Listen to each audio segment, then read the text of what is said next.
அதாவது ஜோதிஷிகள் என்ன சொல்லுவாங்கன்னா உங்களுக்கு பித்ருதோஷம் இருக்குது அப்படின்னு சொல்லுவாங்க.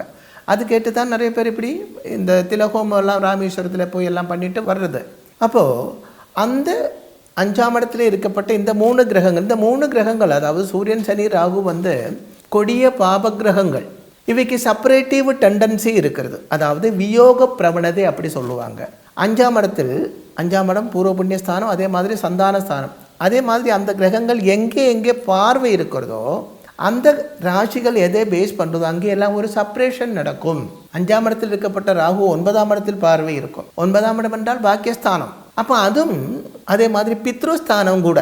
9ஆம் இடம் பித்ருஸ்தானம் ப்ளஸ் பாக்கியஸ்தானம். அப்போது 9ஆம் இடத்தில் ராகு பார்வை இருக்கும் பொழுது அது பித்ருதோஷமும் ஆகலாம். உங்களோட பூர்வ ஜென்ம புண்ணிய தோஷத்தினால பூர்வ ஜென்ம பாபங்களால் உங்களோட பாக்கியங்கள் மங்கி போகிறது, பாக்கியங்கள் ஒர்க் அவுட் ஆகாமல் இருக்கிறது, இப்படியும் ஆகலாம்.